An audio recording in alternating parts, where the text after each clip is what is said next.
So, my name's Paige. And I'm Nicole. And today we will be discussing, well, actually it's not day, it's night. But when you see this, it will be morning. Friday morning, which is a good day.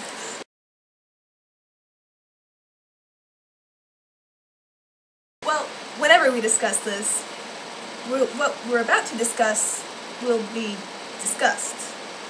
Now.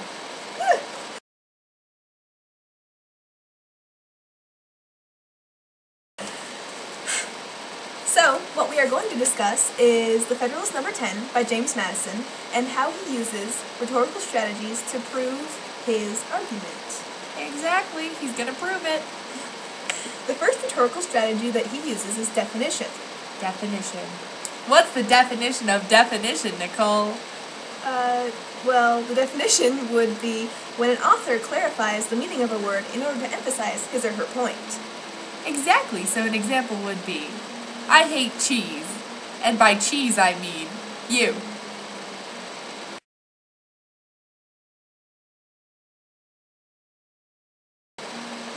Well, not exactly. A better example would be, I hate cheese, and by cheese I mean the curd of milk that has been separated from the whey. I like my definition better, Nicole. Well, okay. Let's hear James Madison's definition of faction. Faction's cool, Nicole. By a faction, I understand a number of citizens, whether amounting to a majority or a minority of the whole, who are united by some common impulse of passion or of interest, adverse to the rights of other citizens.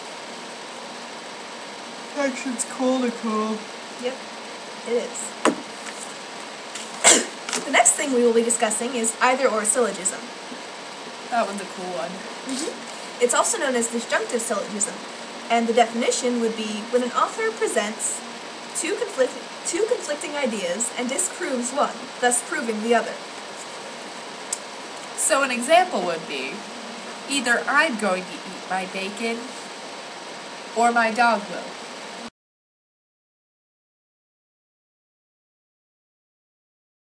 Well, not exactly. You have to prove that one of them is false. Okay, so either I'm going to eat my chicken and rice, or Blake Oler will because he likes chicken and rice and he eats it a lot.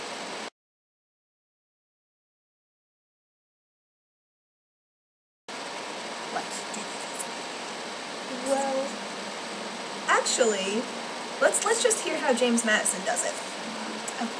There are two methods of curing the mischiefs of faction. The one, by removing its causes, or the other, by controlling its effects. He goes on to say that faction is a part of human nature, so the causes cannot be controlled. Therefore, we must remedy its effects.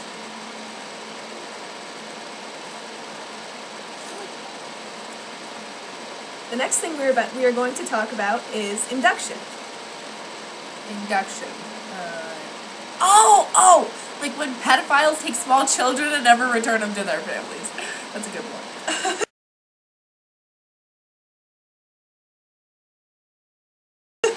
Not really. It's actually the process by which an author moves from a given set of specifics to a general conclusion. I was a little off, huh? Well, I have another idea. So, inductive thinking, kind of like induction, is when you have like a small pumpkin, and then all of a sudden you have like another small pumpkin, kind of like ideas, and then all of a sudden you have like a lot of pumpkins, and then you have like a whole pumpkin patch, just like a big batch of ideas that you can make a big pumpkin pie out of for like the whole town. That's kind of right. To be more specific, James Madison uses induction throughout the entirety of his essay. He first says that the latent causes of faction are thus sown into man, so faction is unavoidable. Then he says faction causes people to be biased, and so there must be some controlling factor, which he says justice could be, like justice ought to hold the balance between them. The last thing he states is that a strong central government virtually eliminates bias and benefits the whole country. So what he says is controlling the effects of faction is enjoyed by the Union over the states composing it. And that's the big pumpkin. Actually, the big pumpkin is his concluding paragraph.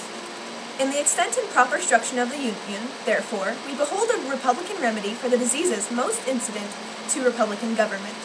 And according to the degree of pleasure and pride we feel in being Republicans, ought to be our zeal in cherishing the spirit and supporting the character of Federalists.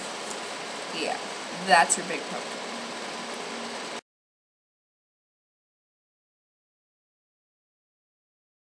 Well, I guess that's it. That's a big pumpkin. We really didn't think out this conclusion very well, did we? Nope. Hey, Zach, come here. Come say goodbye.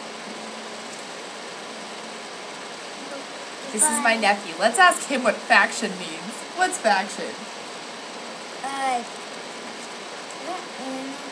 Just say goodbye. Goodbye.